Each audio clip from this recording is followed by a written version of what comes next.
have a motion here moved by Kathy Rager, second by Terry Miller. Be it resolved that the Environmental Services Committee of the Township of Whitewater Region receive and file the Aqua second quarter service cost plus variation report from the Cobden, Beachburg, and Haley Water Plant and the Cobden Wastewater Plant. And maybe I can turn it over to Steve if you want to go through some of the highlights. Well, yeah, I'll just open it to questions. It's pretty self-explanatory. Although for council or for committees, just to make it a little more understandable, and I do apologize for this. I have to get this fixed. You don't know which facility is which on the quarterly cost plus reports. You only have a facility number. Oh, you wrote them on? Great. I wrote them on mine. I was just going to let everybody else know what they are. So, sludge haulage for Cobden sewage continues to be a large expense because it's hauled to Mississippi Mills. It has been for several years now. Cobden water, some of the additional lab analysis come up in services. That would be for blue-green algae sampling in the summer and additional upfront training. And with respect to any overruns with salaries for Cobden water and Haley water, that's alarms, call-ins that really can't do anything about. But all in all, if you read Mr. Sweet's report, I don't have any problems with it. I'm happy to answer any questions. Councillor Jackson. Just one question. You mentioned the blue-green algae testing. Is that for the drinking water itself, or is that for the lake? That's for the drinking water drinking plant. Water itself. Yeah. Okay. Thank you. Any other questions? If not, I will call for a vote then. Do you want me to read the motion again, or can we just go ahead and call for a vote? All in favor of filing the report? Opposed? Motion's carried.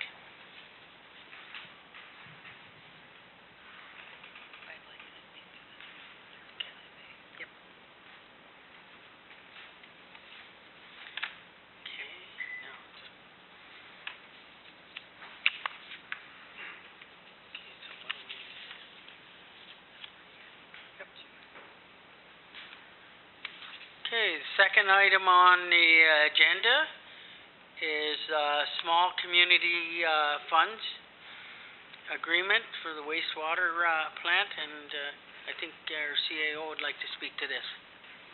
Thank you, Chair. I've included this for your review. I haven't included all the schedules because it's a 46-page document, and I didn't want to kill that many trees. However, you do have Schedule D in here, which is the financial information. And this is just for committee's review.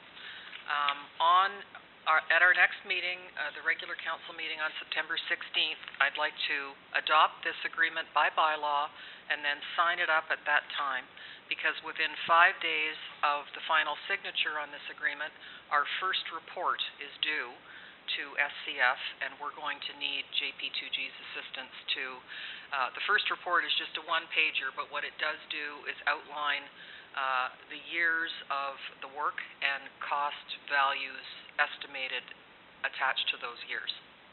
So that's why there's going to be a delay, but the whole thing is due at the Ministry of Agriculture, Food and Rural Affairs on September 18th. So we'll have adequate time. I'll make sure that I'll be away at the OEMC conference, but Deputy Clerk Hope Dillabo will look after this, and we'll make sure it's all signed up and gone and get to them. So it's just for your review. There's nothing particularly startling in it. but as I say, it's a lot of reporting, that our project manager is going to help us with. So, that's all.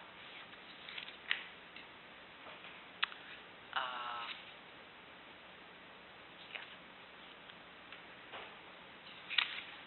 Okay, so I have a motion here moved by Terry Miller, second by Kathy Regier. Be it resolved that the Environmental Services Committee of the Township of Whitewater Region recommend that council sign and enter into the Small Community Fund Agreement for for $6,272,934 by bylaw at the September the 16th, 2015 regular council meeting.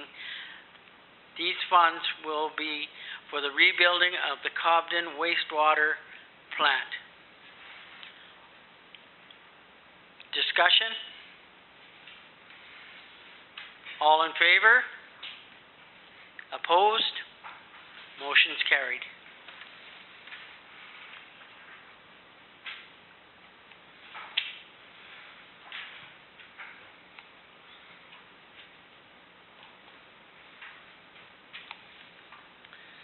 Again, this is parallel figures, so if I could read it and have Joe do his presentation, any questions, and then vote.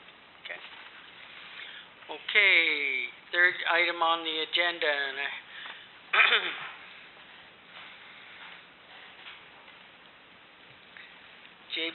JP2G wastewater project management agreement. And I have a motion here moved by Kathy Regier, second by Terry Miller. Be it resolved that the Environmental Services Committee of the Township of Whitewater Region recommend that council sign and enter into the JP2G wastewater project management agreement by bylaw on the September the 16th, 2015 regular council meeting. I'll have come up and do his presentation, and then I'll ask for any questions.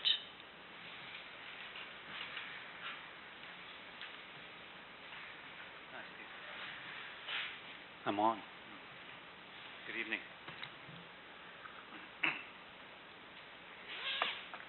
He doesn't really have. I'm not Oh, sure. okay, I'm not sorry. sure what kind of Just here for questions, presentation so I could- thank you for coming up then. Basically, and to I'll answer just- questions. But okay. could I just make Yep. a comment before Certainly.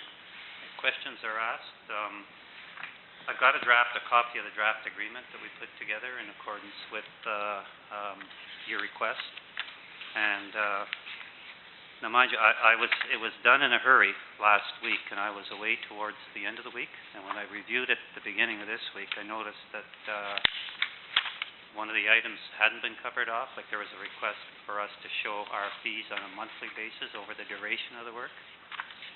So I've had that table prepared. I've got it with me, but it's not included in the package that you've got. It's something that can be... Could you give it to Marcia and we could copy it now, Joe, and circulate it? Sure, if Okay, that's what... thank you. If that, Okay, and maybe I'll just go ahead then, and do you mind, I'll just open it up to no, that's discussion. fine. Councillor Jackson. My biggest concern is that we don't have an actual cost of the work outlined in the agreement.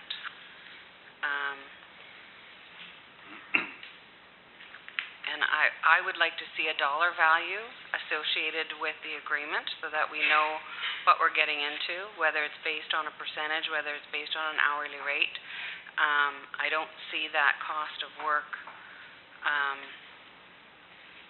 It just says the cost of work shall mean the total cost of the project, including all materials, equipment, sales tax, labor, contractors' overhead, necessary to complete the work for which the consultant prepares. And that's under 3.1AI.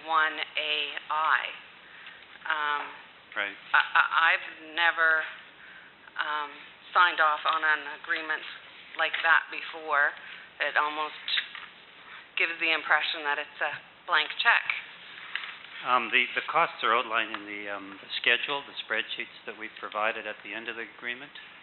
Basically, we have a project scope of It's really hard services. to see that schedule. Yeah, so it's just a matter of bringing those costs into the body of the agreement. I understand what you're saying, and that's basically what we've used for the agreement is a standard engineering client type of agreement. It's been prepared as a template by the Municipal Engineers Association of Ontario, and they just don't have a spot to put in a figure. Basically, when we do use this agreement with other municipalities, we'll incorporate the figure as part of a schedule. It all depends on what you want. We can do it as part of a schedule. We can do it as part of the letter of engagement that goes along with the agreement.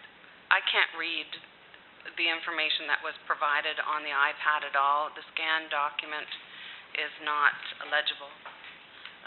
Just maybe Christine could So Yeah, turn it over to Christine. Thank you. The font is very small and it sometimes doesn't scan very well.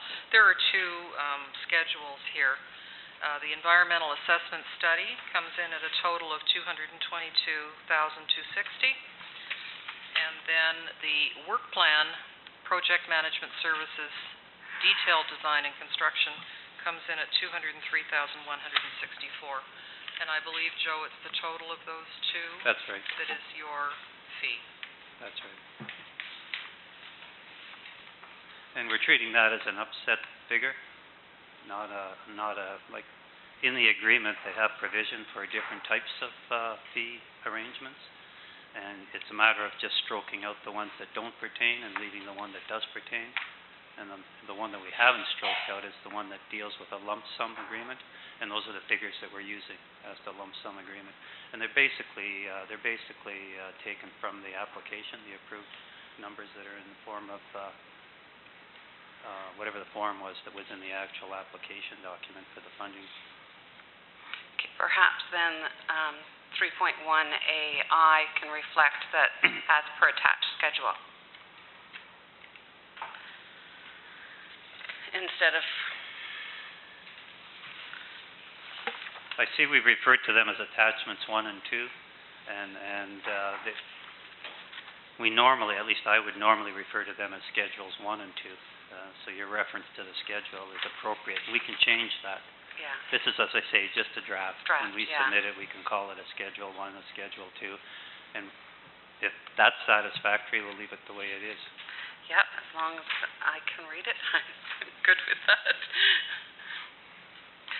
Perhaps if you sent the documentation in a PDF format, and then when it gets added to the agenda package, it can be added as a PDF document, like the exact PDF document, and that might be more readable rather than a scanned document. I see that the copy you've got is on an 8.5 by 11 sheet, and it's the one that I've got, the copy that I've got, and the one that we used is on an 11 by 17 sheet, and that's certainly more readable. Right. No, that's more satisfactory. It's just it didn't refer, and I couldn't read any of the numbers. Right.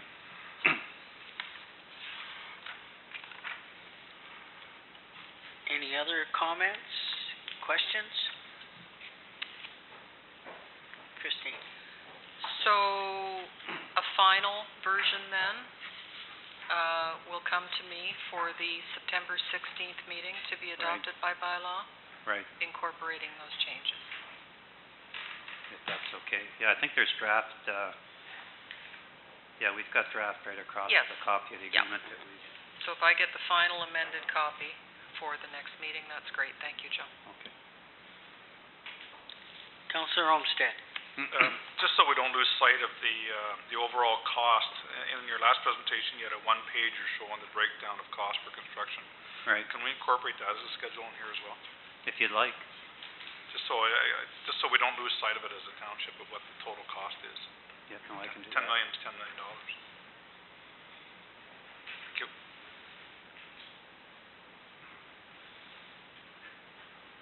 Any other questions?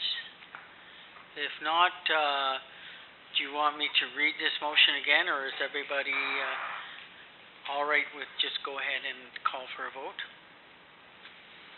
So I'll just call for a vote then. All in favor? Opposed? Motion's carried. Thank you, Joe. Thank you.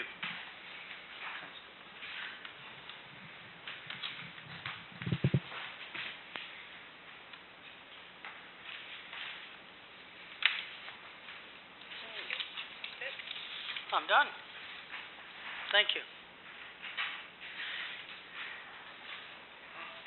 Seriously? You're up next. Okay.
Okay, ready to go.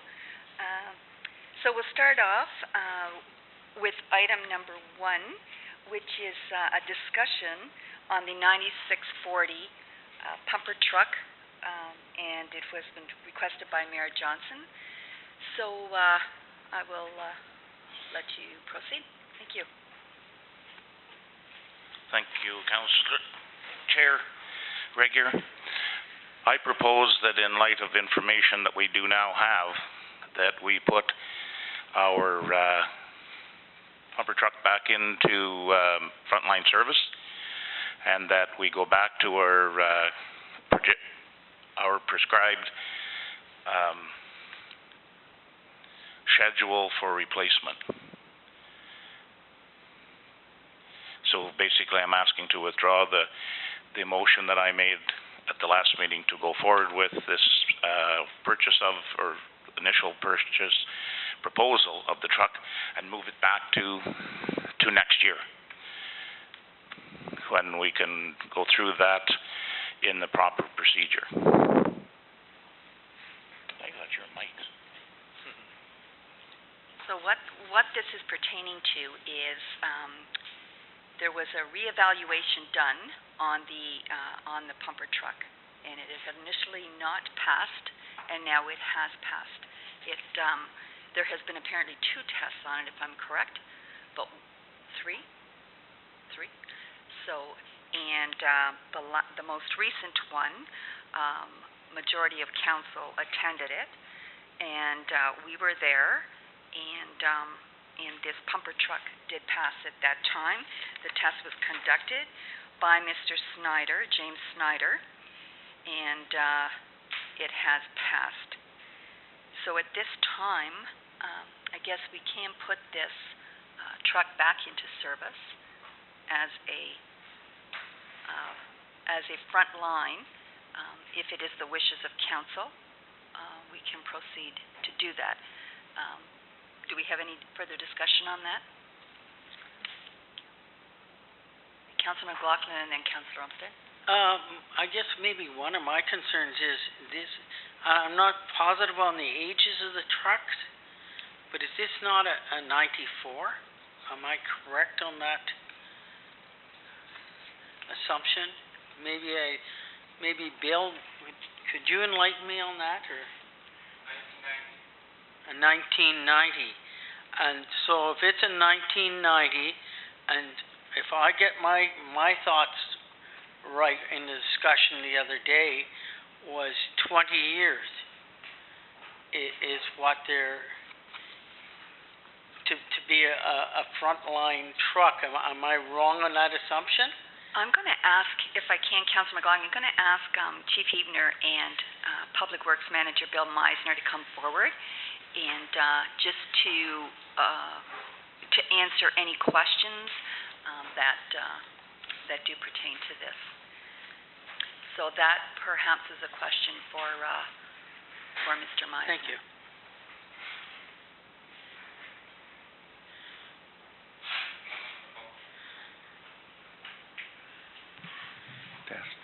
Councillor McLaughlin, you're talking, most insurance companies will not recognize a frontline pumper after 25 years, and this truck has outlived its usefulness already. So 25 now, or going on 26. That's where my concerns come in. I'm not sure what our own people, our own insurance. Before we do it, maybe we should consult them and find out. Is that a proper? I think would be the proper thing to do. Am I wrong on that assumption? Could ask. Mayor Johnson and then Reeve Miller. The fact is, it passed the test, and we're going to go forward and get a new truck. To have it sitting there with a legal pump test, not able to be used as a frontline truck, seems a little amiss to me. Sorry, I jumped bypassed your, so I'm going to give him, sorry about that. Maybe you have to wait your turn. I was actually at the pump test and asked lots of questions and was very well educated, I think, by the time that I left. And the one big question that kept coming up to me, from me was why passing this time versus never before. And I did receive some good responses, but I want to ask you guys your opinion. So one of the reasons that I was given was that there was a fan that before maybe was intermittent coming on, and it wasn't coming on most of the time, where now that fan is turned on all the time, which keeps the engine a lot cooler. So I was told that could be one of the reasons why the truck wouldn't overheat. And the other reason I was given was the truck was put in 5th gear, which is the actual 1-to-1 ratio, versus 4th gear, which would make it obviously run at a much higher temperature. And again, I witnessed it, that the truck performed quite well. And I watched the gauges for probably about half an hour, and none of the gauges really seemed to move. So in your opinion, would those two things make that big a difference in the pump test? Part of the reason the truck didn't pass the pump test as well is because it failed a vacuum test. And I believe in the paperwork that was provided by Zineline Equipment, I don't believe it passed the vacuum test this time as well. The vacuum test has to be, I have the paperwork in my office, it has to achieve a certain number and hold that, and what I read on his paperwork, it didn't meet that. So that was part of the thing, and yes, there was an issue with the fan that was locked out after. That was after the last council meeting. When we got direction on this truck, I said I wanted to perform one more test on it, do a lead load test on the truck, and we locked out the fan to see if it would do it. And it did pass the load test. But yes, the truck is out of age, and the vacuum test, that's part of the pump test, that it has to pass that, so there's more work to do to it. Would you like to comment, Mr. Mayor? My understanding with all my conversations with the testers is the vacuum test does not fail the pump test. providing it will draft the water. Just 1 minute, So- I'll get the paperwork. Thank you. And it did draft the water quite well, quite quick. Can Like, somebody explain what a vacuum test is? Probably Bill. A vacuum test is simply when you go to draft the water, you bring it up, it has to have a certain vacuum, it holds for 5 minutes. It can be a seal or a gasket or anything if it fails. Just needs to be repaired. Bill? Vacuum test. The interior of the pump shall be subjected to a vacuum test as follows. The vacuum shall not drop more than 10 inches in 5 minutes. That's part of the pump test. It didn't attain that. From my conversations with the people that I talk to, with pump experts, is it still can pass your test. If it drafts, it can still pass the test, and it goes down as a defect to be fixed. It's not failing the pump test.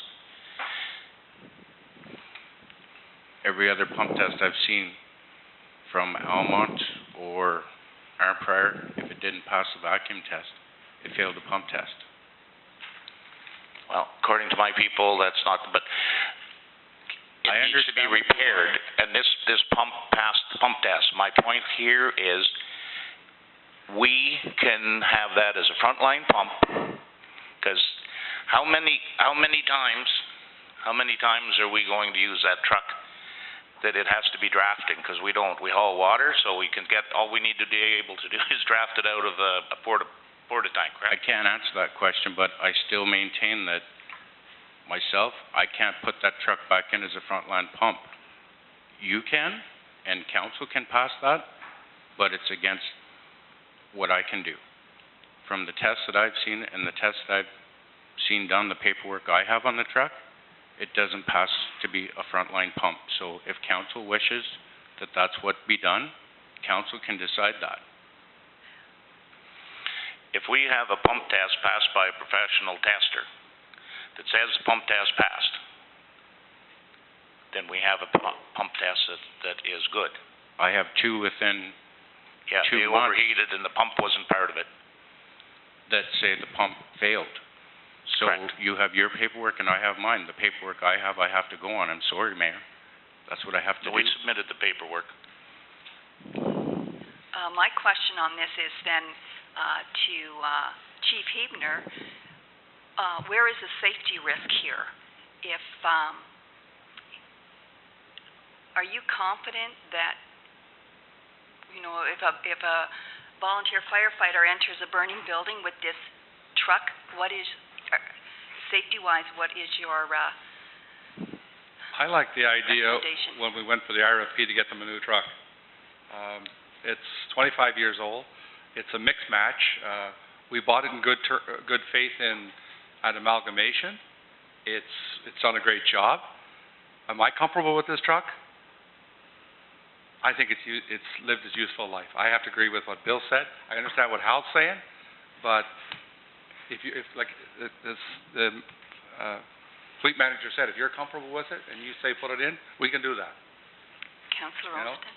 The liability is on you then. It's always on us anyway. It ultimately, yes. Councillor Olmsted? I like that. So how big a job would it be to test this, it says possible tank valve leaking? How big a job is this to look into rectifying that? I have no idea. I don't have a mechanic anymore, so it'll have to go out to have the work done. And is that part of this vacuum test? Yes. Mayor Johnson? Just a consensus. We've got basically 2 firemen that are going to use the truck. We could ask them if they're worried about it. That would only be realistic. Well, Councillor Jackson and then Councillor McLaughlin. Mr. Meisner said that we don't have a mechanic, but is it not here until September 11th? The mechanic? He was booked off on holidays, so He's on holidays until September 11th, and then and he's he gone? comes back for 1 day and then he's gone. Councillor McLaughlin? I guess I'm worried about the liability. I can see where the mayor's coming from. I can understand that part, but if for some unforeknown reason something went wrong, where do we lie? That's where my problem in putting this back into a frontline pumper is. And I understand the paperwork. I see the paperwork. I understand the valve and everything, but once again, in the back of my mind, I'm thinking liability. If it is required that we have to, that we do a test on this vacuum and it passes with the pump test, would that satisfy? Me? Yes? No. No. But this is your decision, it's not mine. But we are relying on you as well, because we as a council, we are responsible. And if something happens to a volunteer firefighter because we have a truck that is not up to standard, we are responsible. But that's what So I'm telling you people, the truck is not. Chair, I agree, like, if you ask the staff here, they probably would feel comfortable. But I'm with the what if. I don't like that unknown factor, because I don't know enough about it. I'm the first one to say, I rely on Bill. And that is where we are. I wouldn't at personally do it, as so council. how can I ask my men to do it? Let's get them a new truck. Ask them. Reeve Miller? With all due respect,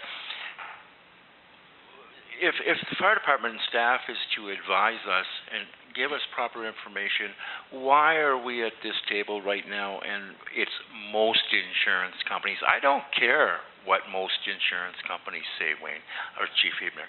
I care what our insurance company says. And I think that our staff and our fire department should know that as fact, not a vague statement like that. With all due respect, I want an answer to that. I don't want that kind of answer. I would like that answer. You don't know that right now, eh? From the insurance company? Yep. That I don't know. Then we got a table list, because Sure. that's just not right. We need facts. I'm going to ask Marcia, she would like to say something, please. Back on August 11th, I emailed our insurance company in regards to the Foresters Falls fire truck. And what I did was I just sent them a note stating that we pulled the fire truck 9640 out of the front line pumper and put it in the second line. That means that it will not fight interior structural fires. But we are currently on the hunt for a new fire truck and we are thinking of putting out a request for proposal. However, the purchase of a new truck could take some months. Does this have any insurance implications to the Foresters Falls Fire Station? And her response was, no implications at all for now. It is still rated as a fire vehicle, regardless of front line versus second line. Reeve Miller. Then I would recommend we write them back and we tell them that we redid the pump test and we're putting it on as a first-line pumper. And then it's their move to make a decision, and it's their liability whether they're going to carry it or not, because we kept them informed. And we will have to do nothing till they get back to us. We will have told them what we're doing. Mayor Johnson. I still want consensus. Can we ask the people that are going to use it if they are afraid of it? We can, do I have consensus to who are we talking? Are we talking, We've got two firemen there. Mr. Snyder and Mr. Waite? Consensus from council to have them speak? Very good, thank you. You have to just move over, let them talk to the mic.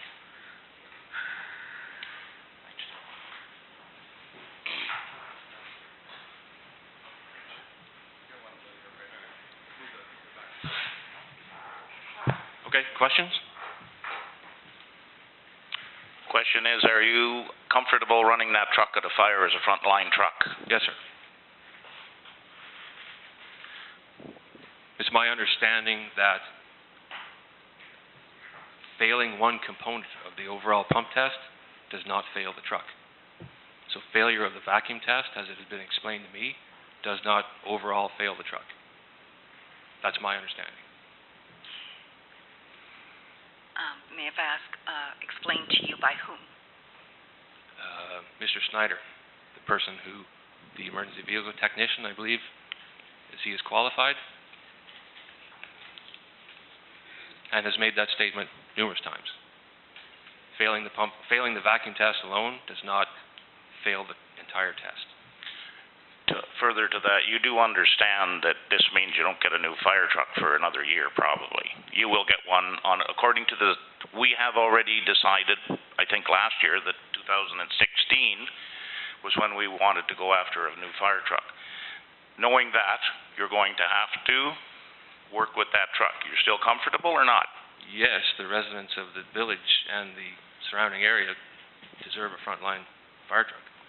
Although it has met its age, it's still serviceable. And apparently there is a program in place for its replacement. We need to hear from both of you. Both come up. Snyder.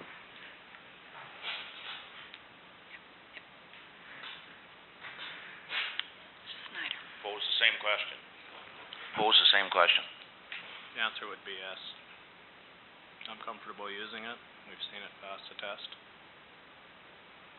Just one comment that I haven't heard mentioned here. The chassis is a 1990, but the ones that were there that night saw the ULC stamp. It was a rebuilt truck in year 2000. So it's only 15 years old. According to you, right? Is that what you're telling me? Yeah, it's stamped ULC 2000. That's when it was rebuilt. Okay. So it hasn't I'm sorry, but that I'm not going to make a comment on or a question further on, because that I don't have an understanding of. But if you do, you can tell us. It doesn't mean anything. I just thought I didn't hear that comment here. Thank you. Councillor Olmsted. I saw that, just stay put there. No, fine. I did see that ULC stamp. I think it said a retest or re-something. Rebuild maybe, or rebuild. I can't remember what the year was. What is the difference between a front line pumper and a second line pumper? What can the first line pumper do versus the second line pumper?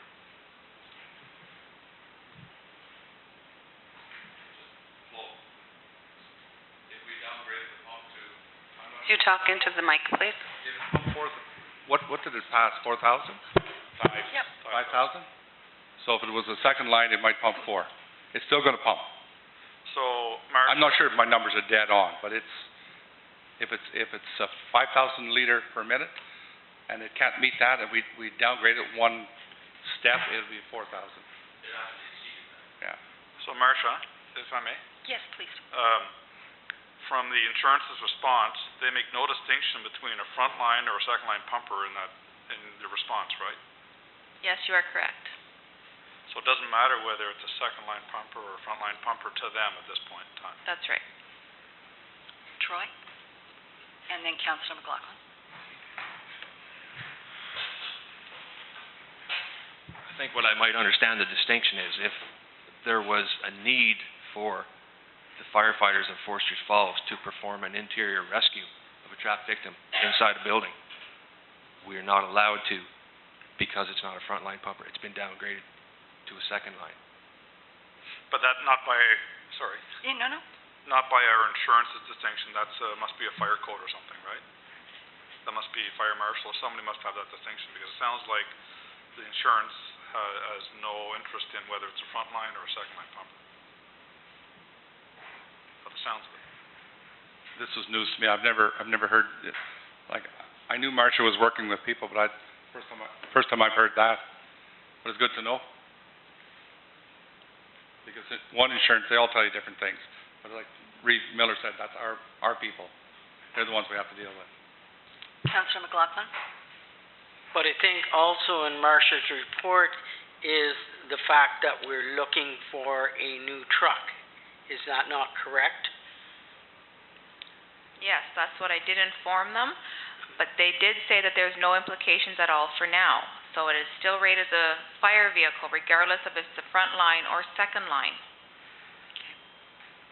but also in that clarification is that we're looking for a truck. That may have sway a lot of their decision, that if we're not looking for a new truck and we're putting it back as a frontline truck, then, and I understand what Troy's saying, and Mr. Schneider, that they're comfortable, but I am just totally worried if something happens and it's the frontline pumper that's at the site and something happens, are we liable? Is our insurance company still going to cover us? Yeah, they have to. They've got a test that says it's good. You have no choice. But then somebody says we don't have a vacuum test. But if I can just interject here, Mr. Snyder that signed this, it does state, and it's highlighted, the exceeded vacuum loss permitted. It's permitted to have that vacuum loss. So, pardon me? He still marked it unit pass. Sorry, yes, that's right, and he still passed this test. Councillor McLaughlin. I'm just wondering if maybe we could send this report to our insurance company to make sure that if we put it back as a first-line pumper, that our insurance is covered. And that's the only thing that bothers me. As long as we're covered, that's all that I'm concerned about. I would love to see it back as a first-line pumper. Marcia, could you just read that one more time? Because I thought it didn't matter if we were a first or a second line. It doesn't. No, it doesn't matter. This, But what he wants, what Mr. McLaughlin wants, he wants us just to send this as an extra proof, just to ensure that we would be covered. Reed Miller. Yeah, that's what I would do, because the last correspondence with them led them that we're going a different path. So all we have to do is write them the letter, tell them it pump test passed, and we're using it as a front line, period. And if you never hear anything from them, you're covered. It's the onus will be on them to come back and say to us, you can't do that. Not the other way around. Councillor McLaughlin.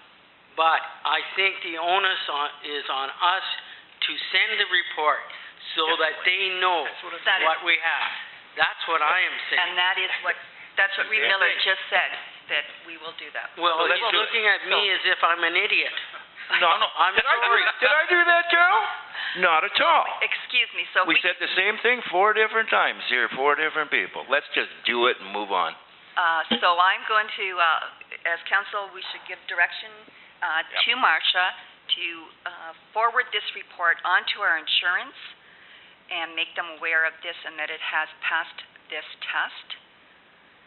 And Councillor Olmsted. I don't think if we started an RFP right now, we're not getting a new truck before 2016 anyway.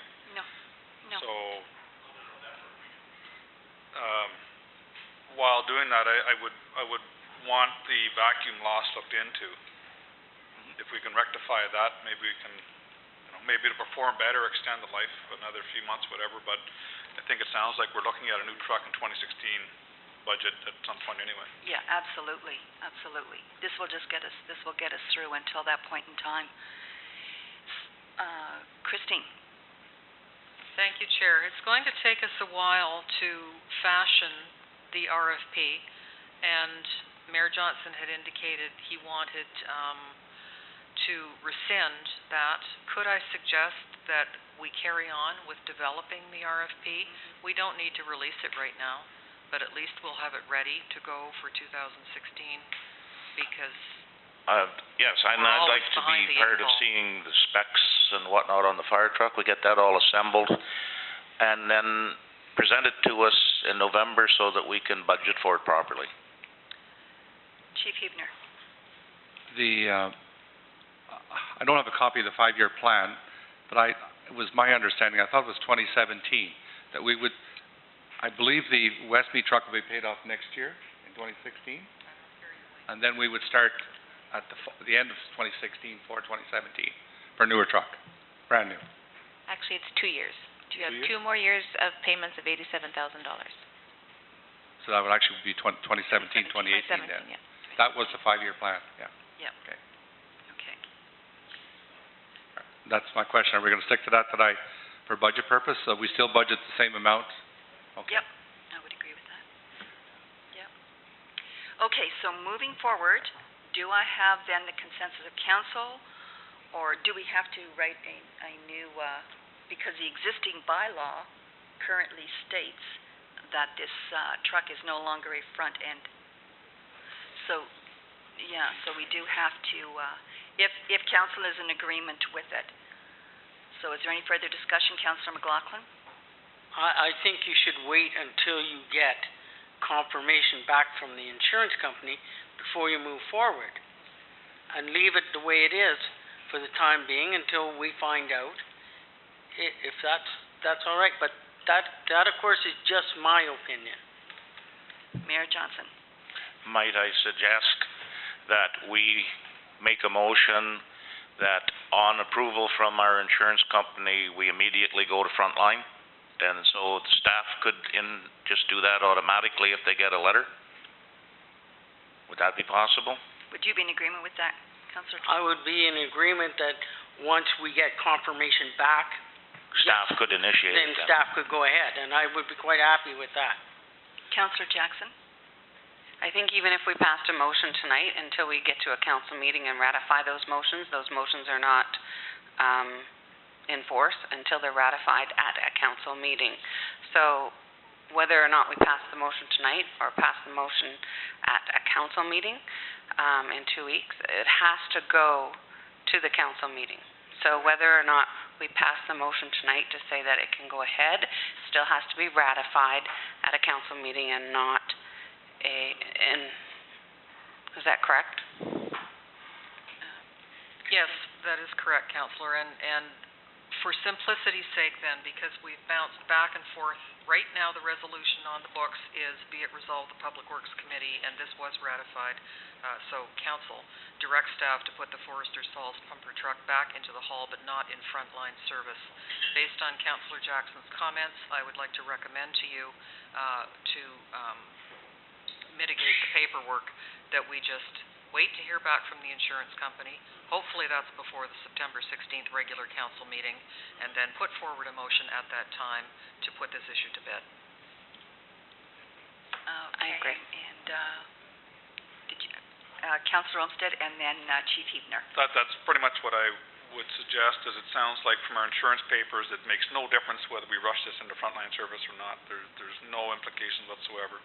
So rather than do that and then having to undo it later or whatever, I think we're probably good status quo as we are right now. Thank you. Chief Hebner. If I could get a copy of the letter she sent out, because when I make inquiries to the OFM, you get back a binder this thick. And it's confusing to read all the insurance, but I'd like to read Miller. I would like to deal with ours, because they're the ones paying the bill. Fair enough. So if I could have a copy of the correspondence that she sent to them, and I just want to keep a file on it. Yep. Because I didn't realize till she read the letter what they term first and second or frontline, and you know. We're good with that, Marcia? Great. Okay. That should happen in all cases anyway. Anything we do you should have it for your files. Okay, very good. Any further discussion, any further comments? So we'll bring this back. Mr. Witt. The office of the chief or deputy chief has imposed a restriction that we are not to perform interior firefighting operations. And that will have to remain at this time Until it is passed by council. That is correct.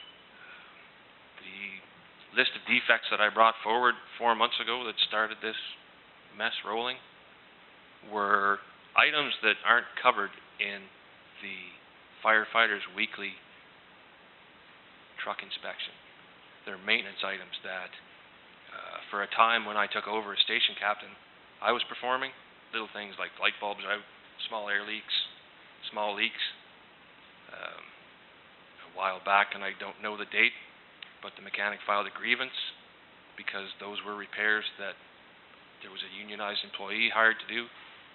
So we were directed to stop making those repairs. Is there some way that we could get the repairs on those lists completed between now and the time that it is ratified by council to be returned to the frontline status? Another question, this is news to me, that there was a grievance filed. No, Okay, we're just, like, it's that kinda is, interesting that, that is, No, this is information new. for closed council, so Yeah. it will not be discussed at this. No. 5 or 6 years ago, the mechanic filed a grievance because I was doing repairs in the hall, and that was a job that he was hired for. And at that time, we stopped. Not only myself, but other members in the hall were making small repairs, like changing light bulbs and such things, simple So, repairs. can you just get to your point, Mr. Wade, please? So what is your question to council? What is it you want to ask? The state of repair of the truck degraded over the years, which is why I made the list of defects and brought them to the chief's attention, and none of those defects have been addressed. I was wondering if between now and the time that the truck is returned to a frontline service, those defects could be repaired, because the truck has been returned to the hall now, and none of the defects have been repaired. Councillor Jackson.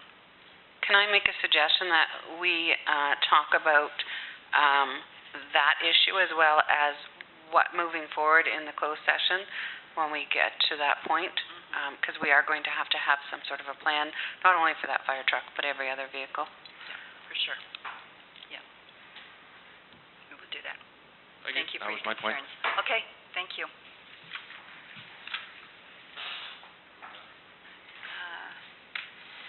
Okay, so I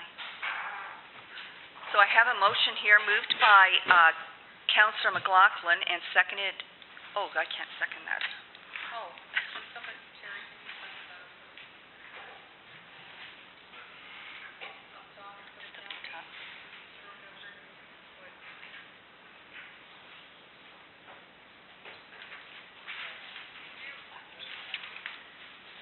Okay, so I have a motion here.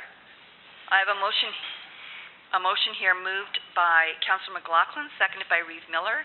Be it resolved that the Council and Committee of the Township of Whitewater Region went into closed session under Section 239, Number 2 of the Municipal Act at 8:20 for the following purpose: personal matters about an identifiable individual, including municipal or local board employees. All those in favor? That is carried.